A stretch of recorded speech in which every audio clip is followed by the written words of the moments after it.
Tac, tac, tac, tac, tac. Ivoiriens, Ivoiriennes, recevez tous ce matin mes salutations les plus fraternelles. C'est votre serviteur, Michel Zama.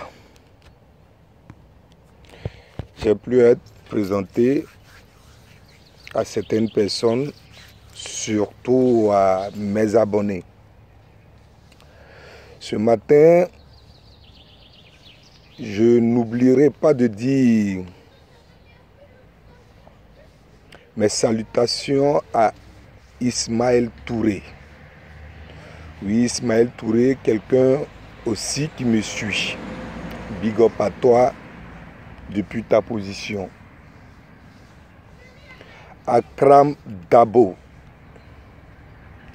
Big up aussi à toi depuis ta position. Mossi Kwaku.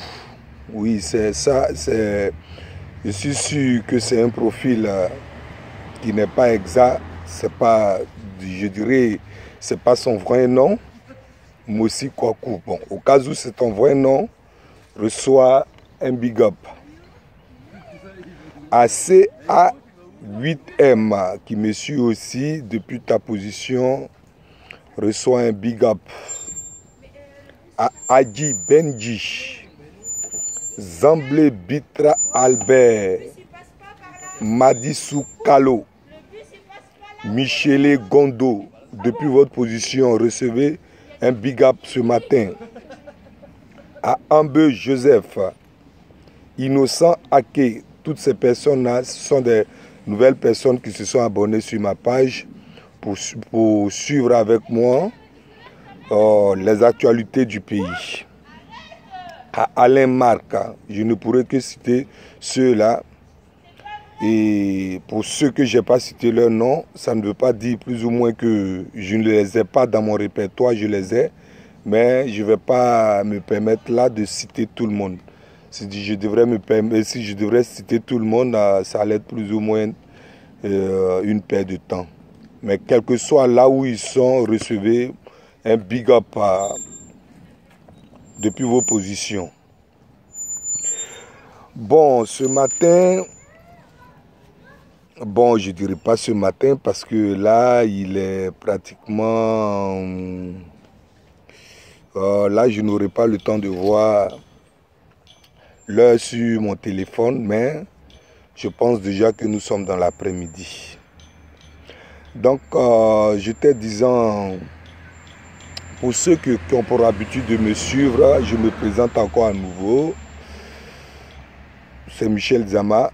Et ceux qui me prennent en cours, c'est toujours Michel Zama. Je vous informe aussi que à un moment donné, il y aura un moment où je vais plus ou moins changer le nom de ma page. Mais toujours est-il que je serai toujours la même personne, je serai toujours le même serviteur. Donc, bref. En fait, je me mets devant vous ce matin pour débattre d'un point ou encore pour parler d'un sujet. En ce qui concerne un peu, je dirais, mes internautes, ceux qui me suivent. Hier, j'ai fait un post qui concernait un peu la crise de Beomi. Et il y a eu beaucoup de participants, beaucoup d'hommes qui ont intervenu en ce qui concerne leur point de vue sur la crise. Et j'ai dit dans mes vidéos précédentes que il arrive où je prends le temps de lire un peu tous vos commentaires. Rassurez-vous que je les lis. Je prends le temps de les lire. Et là, pour revenir à ce que je disais, il y a un sujet qui ressortait beaucoup en ce qui concerne mes internautes. À savoir, j'ai noté l'intervention ou encore le point de vue de, comment il s'appelle déjà là, Mamadou Fofana. Oui, Mamadou Fofana a dit, et je cite, « Les crises intercommunautaires ne sont pas nouvelles en Côte d'Ivoire. » C'est-à-dire, il y a longtemps, ces crises intercommunautaires existaient. Pour moi, à mon humble avis, parce que certaines personnes le disent toujours encore dans les commentaires pour dire pourquoi est-ce que c'est depuis que Alassane Dramane Ouattara est là qu'on accuse toujours les halogènes de créer des crises communautaires. Voilà un peu, je pense à mon humble avis, ce que voulait ressortir, ce qui était plus ou moins l'idée générale de ces personnes qui se plaignaient du fait que pourquoi est-ce que maintenant on met beaucoup l'accent sur les crises communautaires et que les crises communautaires existaient déjà. Donc je vais répondre un peu à ça.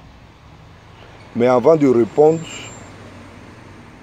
j'ai été un peu sur Google, qui est un moteur de recherche fiable, et j'ai tapé un peu la loi sur le foncier rural. Je suis sorti avec mon ordinateur, mais du coup, je viens de perdre la connexion et là, pour plus de précautions, j'ai noté cette loi-là sur une feuille que je vais me permettre de lire avec vous. Et je vais vous donner toutes les références pour dire plus ou moins que ce n'est pas quelque chose que j'ai créé, ce n'est pas une loi que j'ai inventée. Donc ensemble, je vais la lire avec vous. Il est noté la loi sur le domaine foncier rural de janvier 1999.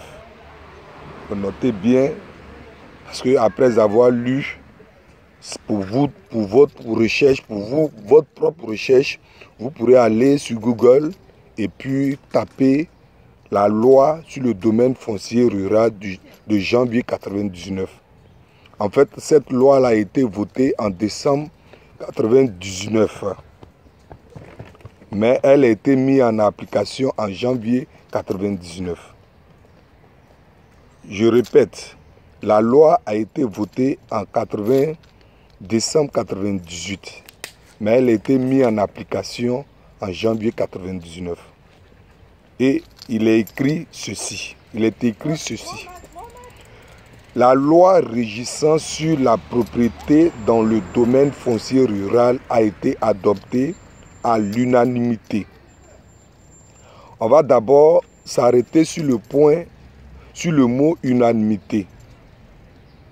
Pour ma faible connaissance que j'ai, pour moi, quand on parle d'unanimité, on veut parler d'une généralité. C'est-à-dire, si il y avait peut-être 5 personnes qui votaient sur cette loi-là, pratiquement les 5 ont été d'accord sur la loi. Au pire des cas même, 4 ont été d'accord. C'est comme ça pour moi, j'entends unanimité. Peut-être que d'autres personnes qui me suivent auront d'autres définitions de l'unanimité, mais moi je me dis déjà que si une loi est votée à l'unanimité, ça veut dire que ce jour-là, dans cette assemblée, tous les députés étaient d'accord sur cette loi.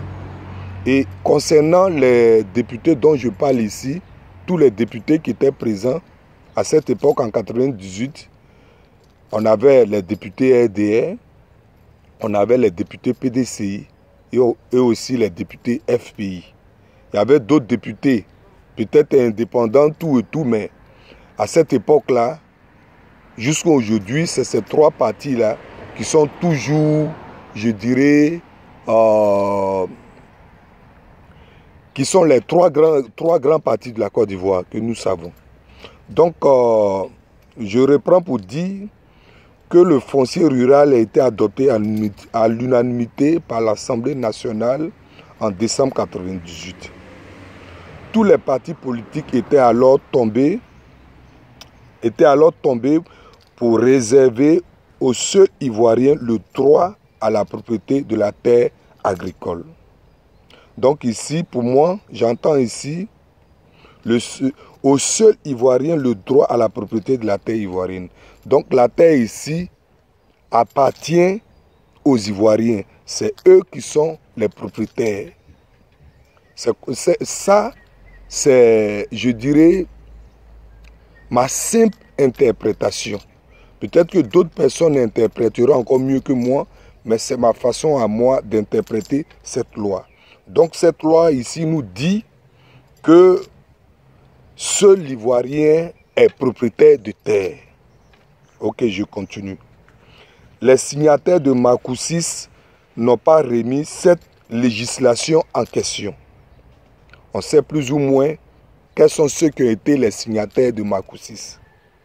Il y avait le gouvernement Gbagbo et il y avait les rebelles et d'autres partis politiques de l'opposition à cette époque-là.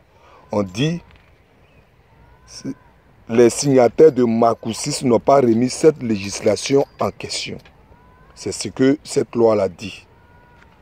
Mais du fait que propriété et nationalité sont liées, la problématique foncière reste l'un des moteurs principaux du conflit ivoirien. Donc pour dire plus ou moins que les conflits intercommunautaires ont débuté ou encore ont une origine du foncier rural.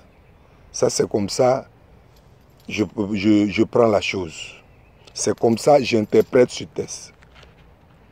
Le droit d'usage des terres agricoles reste également sujet à interprétation, en particulier en ce qui concerne les articles de la loi portant sur les terres, entre griffes 100 mètres, le plus souvent régi par les arrangements coutumiers. On va mettre un peu l'accent sur le plus souvent régi par les arrangements coutumiers. Moi, j'entends ici par arrangement coutumier, à l'époque, dans nos régions, les étrangers, quand nos parents les recevaient, puisque d'abord, nous sommes un peuple hospitalier, quand nos parents recevaient les étrangers dans nos régions, nos parents leur permettaient de vivre. Ce qui n'est pas méchant, ce qui est tout à fait normal. Un humain qui est en face de toi, qui n'a pas la possibilité de s'épanouir, si tu as le pouvoir de la lui permettre, si tu as la possibilité de le lui permettre, tu dois le faire. Ce qui est tout à fait humain. Quelqu'un en face de toi, il n'a pas la possibilité de s'épanouir. Il n'a pas la possibilité de se nourrir. Et toi, tu as cette possibilité-là. Tu as le droit de l'aider, humainement parlant. Donc, voici un peu comment est-ce que nos parents recevaient les halogènes dans nos régions.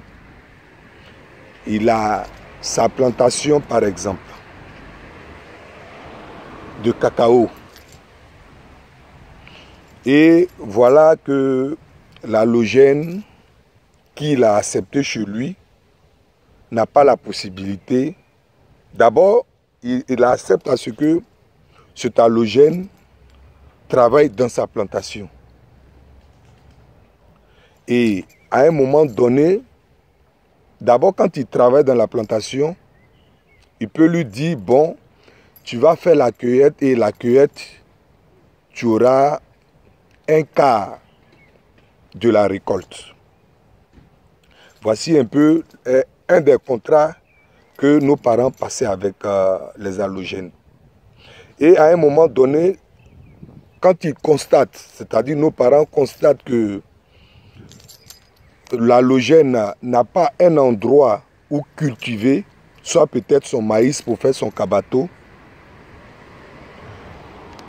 Nos parents, c'est-à-dire l'autochtone, lui accordaient une petite portion de bois pour faire son maïs.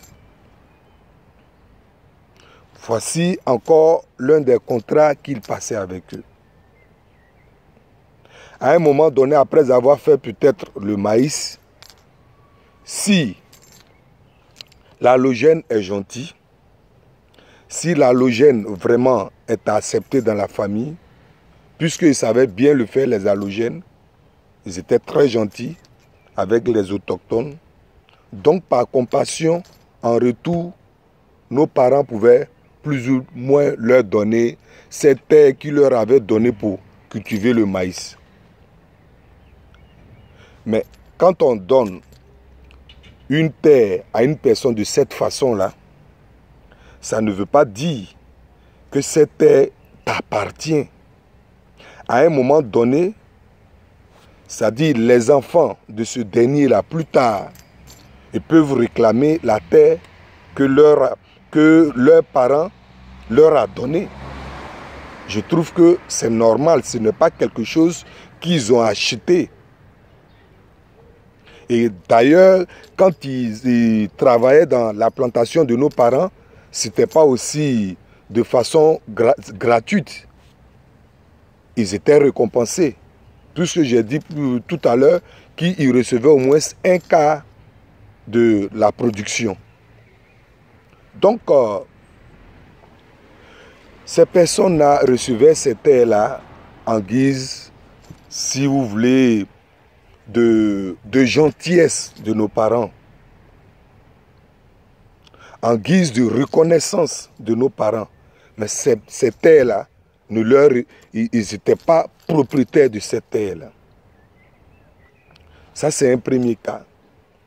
Secondo, deuxième cas, si je dois le dire, il y a certaines personnes ou encore certains autochtones qui donnaient des plantations, pas des plantations, mais des terres en garantie. C'est-à-dire, l'autochtone soit est frappé par un malheur. Donc, en revanche, puisqu'il n'a pas les moyens sur place, il voit l'allogène. Et il dit à l'allogène, bon, écoute, j'ai besoin, par exemple, de 5 000. Parce qu'à l'ancienne époque, 5 000, c'était de l'argent. Donc, il pouvait donner cette portion de terre-là en garantie à une somme de 5 000 à l'allogène. Chemin faisant, ce dernier, par peur, n'arrive pas à dire la vérité, n'arrive pas à déclarer le contrat qu'il a passé avec l'allogène à ses enfants. Parce que s'il le dit, peut-être que ses enfants vont lui en vouloir, donc il garde le secret. Il savait, chemin faisant, ce dernier qui a passé le contrat avec comment on appelle là. Et toujours, c'est des contrats, contrats verbaux, hein. Ce n'est pas des contrats écrits. Donc ce dernier, avant le terme même du contrat, avant la date butoir du contrat, ce dernier il décède. Ce dernier décède. Et là, puisqu'il est décédé et qu'il n'y a aucun témoin pour en témoigner, l'allogène qui aura pris cette plantation en garantie et cette portion de terre en garantie conserve la plantation. Je le dis parce que moi, personnellement, j'ai assisté à ça et j'ai vécu à ça. Ce n'est pas des faits qui m'ont été contés. Moi, mon grand-père, il a mis une plantation en garant chez un Burkinabé au village. Et il s'est avéré qu'avant c'est-à-dire, ils n'étaient pas encore même au terme même du contrat, c'est-à-dire à la date butoir. Parce que de façon générale, quand on parle de garantie, il y a une date. Ou encore, si vous voulez, Pour être encore plus simple, si moi, je mets soit par exemple mon objet en garantie ou encore en garant chez une tierce personne. Je lui dis, bon, écoute, je te donne mon vélo à 5 000 francs. Je compte venir retirer mon vélo le 31 décembre 1999. Si le 31 décembre 1999 passe, si tu veux, si tu l'avais donné à 5 000, tu mets encore 5 000 de plus. Pour finir, si cette date butoir est passée, si tu as mis les 5 000, que je ne suis plus venu retirer le vélo, en ce moment, le vélo peut, je dis bien peut t'appartenir. Parce que toujours est-il que le vélo est toujours dans ta main. Donc c'est un exemple précis que j'ai pris. Pour revenir sur le cas de mon grand-père, il avait mis la plantation en garantie chez le Burkinabé ou encore en garant chez le Burkinabé. Le Burkinabé, c'était pas même une terre, c'était une plantation. Donc ce Burkinabé a exploité cette plantation-là jusqu'à ce que le monsieur, c'est-à-dire mon grand-père en question, décède. Mais la date butoir n'était pas encore arrivée. Mais mon grand-père étant décédé, n'avait pas dit à mon père l'histoire ou encore le contrat réel qu'il y a eu entre ce monsieur, ce dernier, et mon père et mon grand-père. Donc, après le décès, le monsieur en question exploitait toujours la plantation. Mon père s'est dit plus ou moins que cette plantation, son père l'avait vendue. Et ce dernier qui avait pris cette plantation en garantie avec le grand-père est aussi décédé. Quand il est décédé, ses fils ont hérité de cette plantation.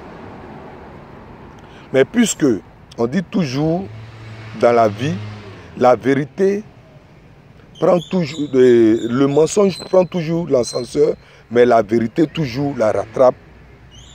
Pour finir, mon père ayant fait ses enquêtes tout et tout, et le comble est que c'est un des fils de ce dernier qui a pris la plantation en garantie, qui a finalement révélé que son père, son défunt père avait pris la plantation en garantie chez mon grand-père.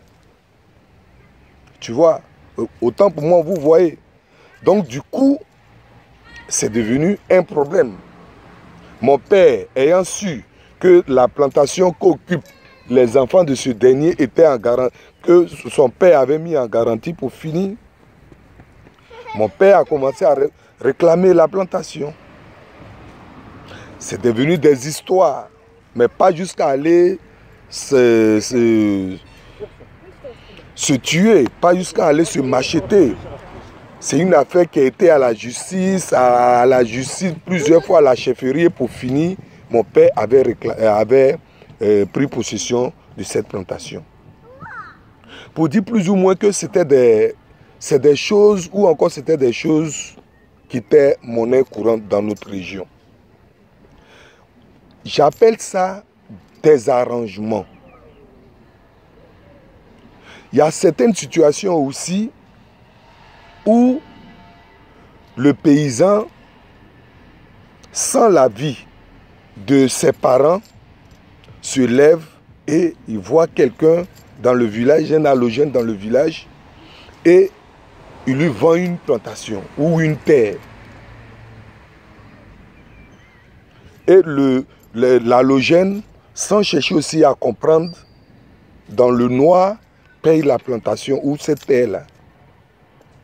Pour finir, les parents de ce dernier, c'est-à-dire l'allogène, l'autochtone, découvrent que la plantation ou encore la terre était vendue clandestinement. Donc ça aussi, c'est des choses qui créaient souvent des embrouilles entre autochtones et allogènes. Donc, à l'aspect, je dirais, arrangement coutumier, voilà un peu ce qui se passait. Pour dire en un mot que tous ces exemples que j'ai cités, c'était des exemples, c'était des contrats qui étaient passés, qui se faisaient de façon illégale.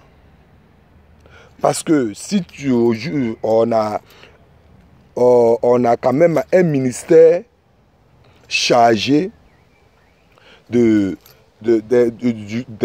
comment on appelle là, du foncier rural, qui dit que si tu veux acheter une terre, il faut l'acheter avec ses preuves. Il faut l'acheter avec des reçus, tout et tout, en conformité. Mais pour résumer ce que j'ai dit en ce qui concerne les arrangements coutumiers, rien n'était fait de façon légale. C'est pourquoi on appelait ça, ou encore on appelle ça des arrangements coutumiers. Donc, voici un peu de façon, je dis, coutumière, comment est-ce que dans nos régions, les allogènes s'appropriaient les terres de la région. Voici un peu comment est-ce que les allogènes dans notre région devenaient propriétaires de terres. C'était de façon illégale. Mais jusqu'au jour d'aujourd'hui, certaines personnes aujourd'hui, quand ils veulent acheter une plantation, quand ils veulent acheter une terre, ils le font maintenant légalement.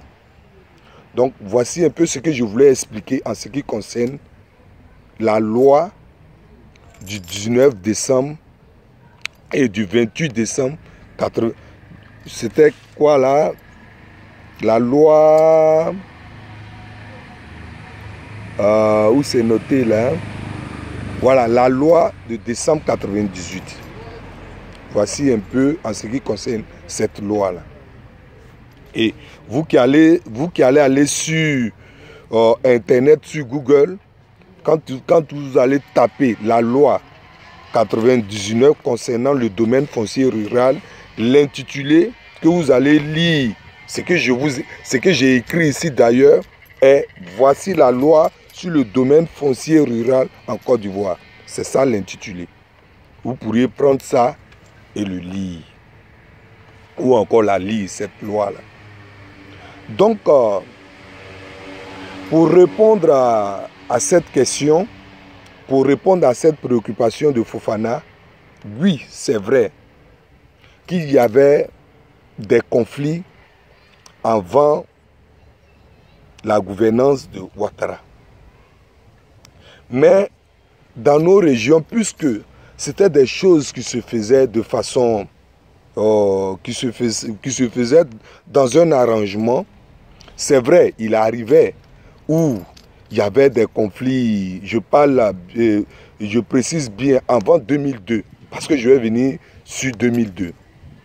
Avant 2002, c'est vrai, il y avait des conflits en Côte d'Ivoire.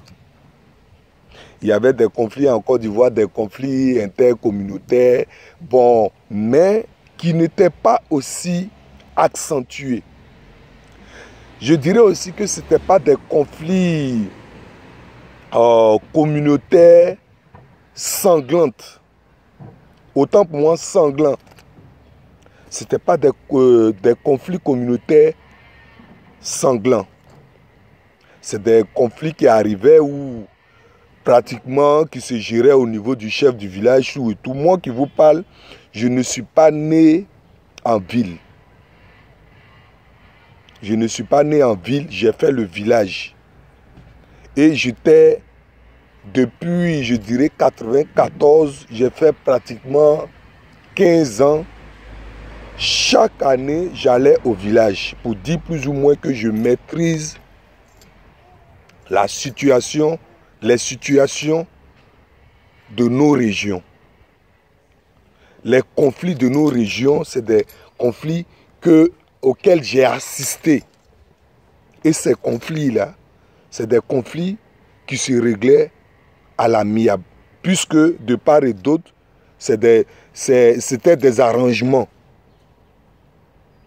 C'était des arrangements, c'était des contrats, je dirais, verbaux. Donc ça s'arrangeait de façon pacifique. Souvent, bon, il arrivait où il y avait des bagarres. Je ne dis pas qu'il n'y avait pas de bagarres, mais jusqu'à créer des morts, comme on le voit aujourd'hui, on n'a pas vécu ça. On ne vivait pas ça. Donc une fois encore de plus, je réponds pour dire que c'est vrai, il y avait des conflits. Mais ces conflits-là, ce n'étaient pas des conflits sanglants. Et voilà que on arrive en 2002. Quand nous sommes arrivés en 2002, il y a une crise qui a éclaté en Côte d'Ivoire. Les auteurs de cette crise ont dit, ça faisait partie de leurs revendications, que leurs parents ont été expropriés de leurs terres. Raison pour laquelle ils ont pris les armes. Leurs parents sont marginalisés. Bon, je ne citerai pas les autres exemples et les autres revendications, mais je citerai plus, je parlerai plus du foncier rural. Parce que c'est ça, j'ai dit au début que c'est la cause aujourd'hui des conflits intercommunautaires. Donc, ces rebelles ont dit que c'est parce que leurs parents sont expropriés des terres qu'ils ont pris des armes. À partir de là, toi, le frère Fofana, il faut aussi bien écouter cette vidéo. C'est à partir de 2002 que les conflits intercommunautaires sont devenus sanglants. Parce qu'il y a des individus en Côte d'Ivoire avec la complicité de l'extérieur qui ont pris des armes pour dire que nos parents sont expropriés des terres. C'est à partir de là que les conflits sanglants ont commencé. Parce que la chose, elle est encore plus simple.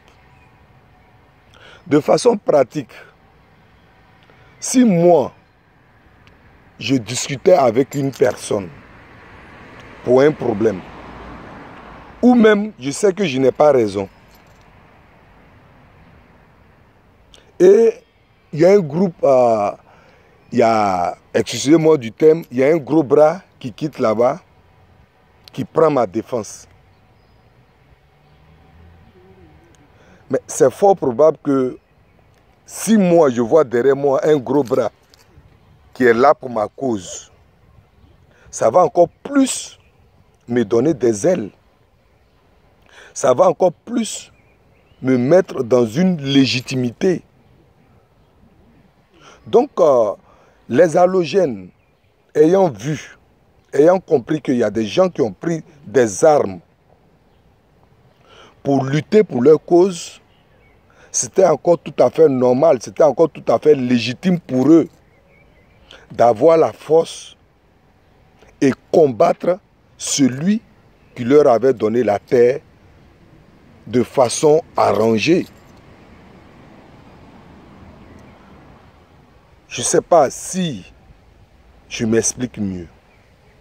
Les conflits intercommunautaires sont devenus sanglants à partir de 2002, lorsqu'il y a un groupe d'individus ivoiriens qui a dit qu'on a pris les armes parce que nos parents ont été expropriés des terres. C'est à partir de là que ces conflits sont devenus sanglants. Parce que pour l'halogène, si il y a des gens qui ont pris des armes pour eux pour défendre leur cause, c'est tout à fait normal qu'ils méprisent ceux avec qui ils ont passé un arrangement hier. C'est tout à fait normal pour eux qu'ils méprisent ceux qui leur ont donné hier à manger. C'est ça. Pour eux, il y a quelqu'un, il y a des gens qui ont des armes pour les défendre. Au cas où ils piétinaient la quiétude de l'autochtone. Au cas où il rentrait en conflit meurtrier avec l'autochtone, il y aura toujours des gens qui allaient se battre pour leur cause. Raison pour laquelle l'allogène, dans son ensemble, en Côte d'Ivoire, a eu, comme on le dit chez nous, a eu le gros dos et a commencé à mépriser l'Ivoirien. Quand il y avait des conflits intercommunautaires avant 2002, c'était des conflits qui se réglaient à la chefferie. C'était des conflits qui se réglaient à l'amiable. Ils n'étaient pas sanglants. Il n'y avait pas mort d'homme, il n'y avait pas des machettes où on machetait des autochtones sans raison. Mais à partir de 2002, les allogènes ont commencé à se voir propriétaires, à se mettre dans une posture de propriétaire de terre. Raison pour laquelle les conflits sont devenus sanglants. Le cas de Amadé Ouremi ne me dira pas le contraire.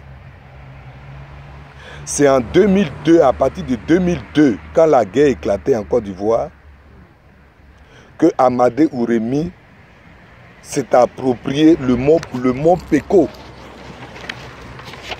Le mont Péco qui est dans l'ouest, dans le grand ouest de la Côte d'Ivoire.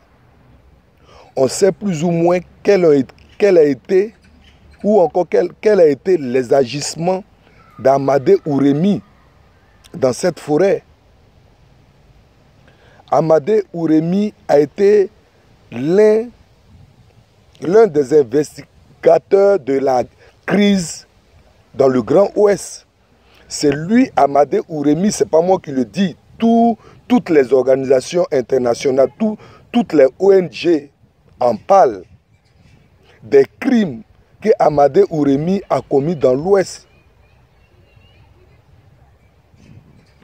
Ce n'est pas les Ouè qui me diront le contraire. Ce n'est pas le génocide Ouè qui me dira le contraire. Tout ça, ça a été orchestré par Amadé Ouremi.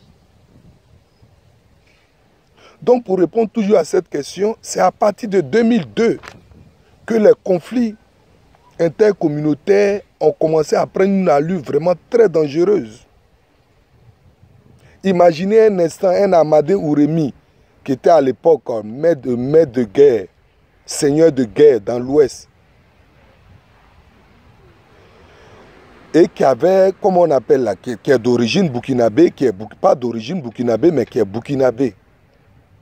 Est-ce que les autres burkinabés qui étaient dans cette région n'allaient toujours pas avoir la force de pouvoir mener l'injustice au peuple ouè?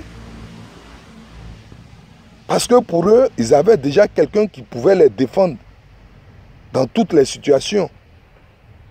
Raison pour laquelle il y a des Ouè qui avaient pratiquement abandonné leur plantation au profit d'Amadé Ouremi et ses parents.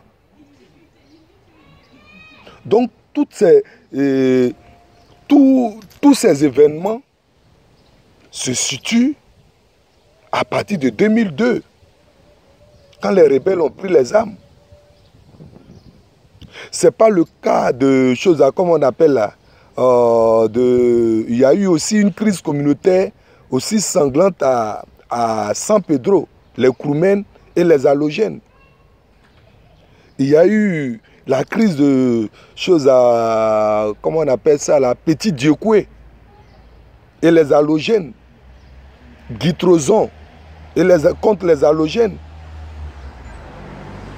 Donc pour dire que à partir de 2002, quand les rebelles ont pris les armes, un groupe d'individus a pris les armes pour dire que nos parents sont expropriés de leur...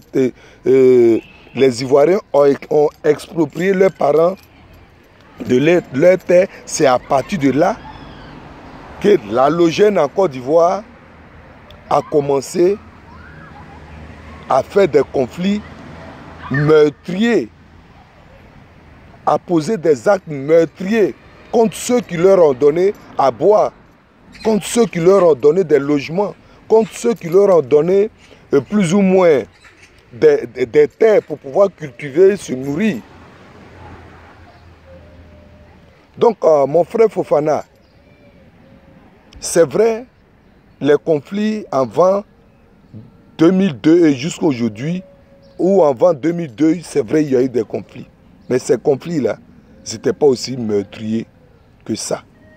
C'est à partir de 2002 que l'halogène en Côte d'Ivoire s'est dit propriétaire de terre. Parce qu'il y a des gens qui ont pris des armes pour lui, pour défendre sa cause. Et pour corroborer tout ce que je dis, Ouattara Dramane est devenu président de la Côte d'Ivoire. Donc ne soyons pas aussi aujourd'hui étonnés quand chez moi, à Lakota, lorsque le Dida se lève pour dire, bon c'est vrai, vous avez fait des gars tout et tout, mais on souhaiterait partager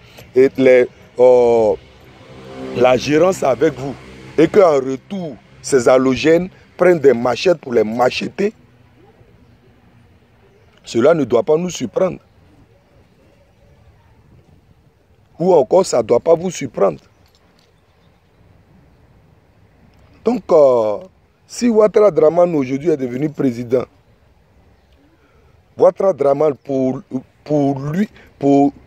celui qui, autant pour moi, Ouattara Dramane est devenu aujourd'hui président. Les rebelles qui ont pris les armes ont pris ça au nom de Ouattara Dramane. Ce n'est pas moi qui le dis. Zakaria l'a dit dans une vidéo. Il a dit, si vous devrez remercier des gens, ne remerciez pas Soro Guillaume, ne remerciez pas Ibé, remerciez plutôt Alassane Dramane Ouattara.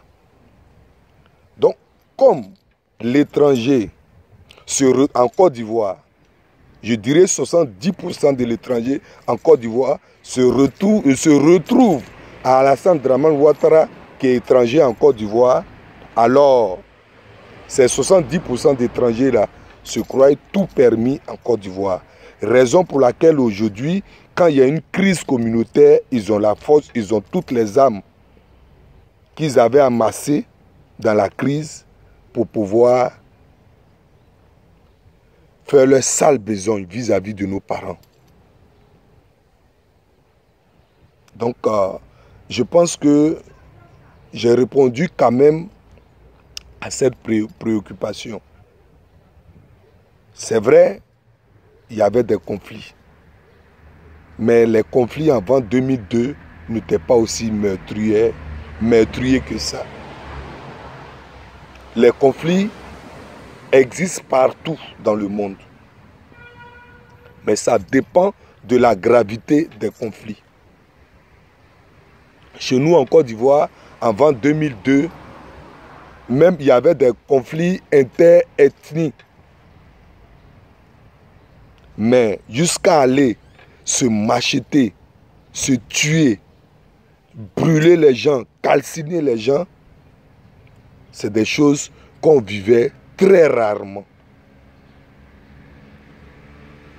Depuis 2002, les conflits qu'on vit jusqu'au jour d'aujourd'hui sont devenus meurtriers, sont devenus sanguinaires, au point de macheter les gens, au point de brûler les gens. Et tout ça, vous ne voulez pas qu'on en parle. Quand on en parle, vous nous traitez de xénophobes. Il y a certains même qui ont dit dans ma vidéo que j'incite les gens à la haine. Mais ce n'est pas la haine. C'est une réalité. Chacun a le droit de défendre sa cause. Chacun a le droit de défendre sa patrie. Moi, je suis dans une posture où je défends ma patrie. Je ne défends pas aussi ma patrie aveuglement. Les faits sont là. Les faits sont avérés. Depuis 2002, les halogènes en Côte d'Ivoire ont commencé à inquiéter le sommeil des Ivoiriens. C'est une réalité. Je ne suis pas en train de parler de tous les halogènes de Côte d'Ivoire. Il y a des halogènes en Côte d'Ivoire, comme j'ai dit hier dans ma vidéo, qui connaissent leur place. Il y a des halogènes en Côte d'Ivoire qui respectent l'Ivoirien. Il y a des halogènes en Côte d'Ivoire qui respectent les lois du pays. Il y a ces gens de personnes. Il y a cette catégorie de personnes. Et il y a certains, pour eux, Dramane Ouattara est président, donc ils ont le droit de faire tout ce qu'ils veulent sur l'Ivoirien. C'est une réalité. C'est des choses qu'on ne peut pas contester. C'est ce qu'on vit. Donc permettez ou encore souffrez qu'on en parle. C'est très important.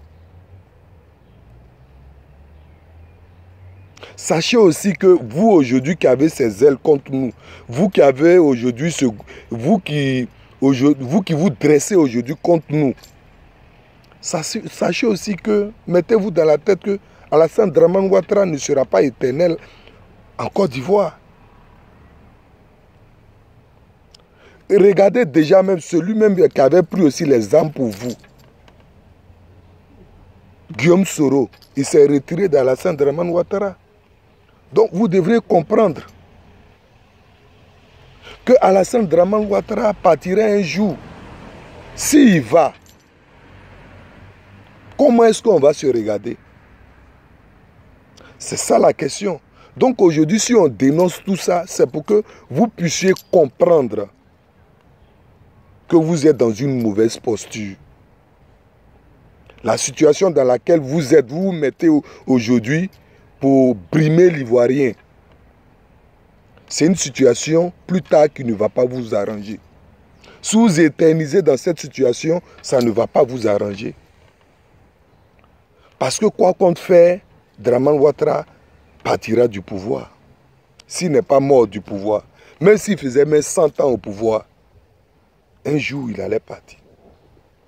Il y a eu le cas d'Houphouët-Boigny qui a fait près de 30 ans au pouvoir. Mais est-ce que Houphouët-Boigny aujourd'hui, on parle de lui? On parle d'Houphouët-Boigny dans le passé. C'est ce qu'on doit tous comprendre. C'est ce que vous devrez comprendre, les halogènes. C'est de ça qu'il s'agit. Alors si nous autres aujourd'hui on décrit toutes ces injustices, si c'est pour ça, vous allez nous traiter de choses de xénophobes, des personnes qui incitent à la haine dans nos commentaires, dans les commentaires de nos vidéos, moi personnellement j'accepte. J'accepte parce que au fond de moi, je n'incite personne à la haine, mais je dis les choses telles qu'elles sont. Je dis la vérité pour que vous puissiez vous ressaisir.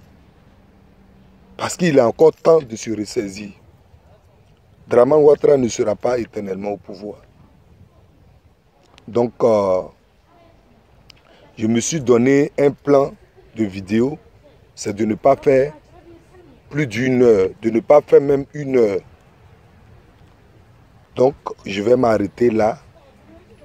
En gros, pour répondre encore à Fofana, c'est vrai, il y avait des crises communautaires en Côte d'Ivoire. Avant 2002, il y avait des crises, mais ces crises-là n'étaient pas aussi sanglantes que ça. Il y avait des conflits, mais ils n'étaient pas aussi sanglants que ça. Dans toutes les régions de Côte d'Ivoire, il y a eu des conflits intercommunautaires. surtout. Mais ils n'étaient pas aussi sanglants que ça. C'était des crises de façon générale qui se réglaient dans le village avec la chefferie. Au pire des cas, le préfet. Et autant pour moi, au pire des cas, le sous-préfet, pas même le préfet, pour dire que ça n'allait pas aussi loin que ça ne dégénérait pas aussi que ça. Mais depuis 2002, les crises qu'on vit sont devenues meurtrières. C'est ce que nous autres, on déplore. C'est ce que nous autres, on déplore. Donc, souffrez aussi que dans notre vidéo, on dise aussi que c'est vrai, on aspire tous à la paix. Mais, ce n'est pas parce qu'on aspire à la paix que quelqu'un dans ta maison va venir te taper et puis tu vas croiser les bras parce que tu cherches la paix. Ce n'est pas une incitation à la haine, c'est une vérité. Toi-même, Fofana, qui a dit, et toi-même, Fofana, dans ta maison, tu n'accepteras jamais qu'un intrus vienne dans ta maison pour te taper, pour te boxer, pour une tierce raison. Tu n'accepteras jamais. Donc, souffre que les autres, s'ils sont agressés, se défendent aussi. Donc, voici un peu ce que je voulais répondre en ce qui concerne le commentaire de Fofana. Je crois qu'il s'appelle Mamadou, bien Amadou. Son nom, c'est quoi? Lui, au moins, il a eu le courage d'agir avec son propre nom. Je suppose que c'est son propre nom. Mamadou Fofana. Cette vidéo, il faut la regarder. Il ne faut pas regarder le début seulement. Il faut la lire jusqu'à la fin. Je donne aussi plus ou moins l'occasion à tous ceux qui suivent mes vidéos. Lisez le début jusqu'à la fin pour comprendre de quoi il s'agit. Parce que quand tu lis une vidéo, dès le début, ce que tu ne veux pas entendre, quand tu entends ça, directement, tu zappes, tu passes à une autre vidéo. Mais pour lire une vidéo et la comprendre, c'est de commencer et la terminer, afin de tirer une conclusion. Donc, voici un peu ce que je voulais dire. Je suis à 53 minutes. Je profite encore de cette journée pour dire bon week-end à tous ceux qui me suivront. Bon week-end à tous les opposants de Côte d'Ivoire. Bon week-end aussi aux dirigeants de Côte d'Ivoire. Que la paix de notre Créateur soit sur vous tous. C'était une parole de vérité. C'est vrai que la seule vérité se trouve dans la parole divine. Mais nous les humains aussi, on a notre vérité, qui n'est pas absolue, je dirais, mais qui nous amène à corriger nos défauts.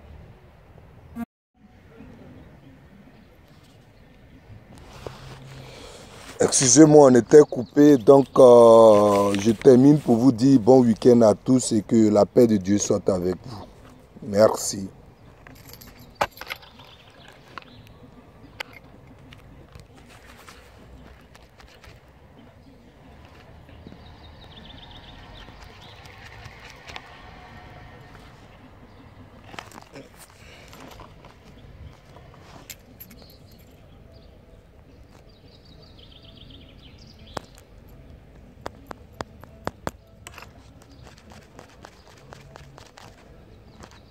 Voilà.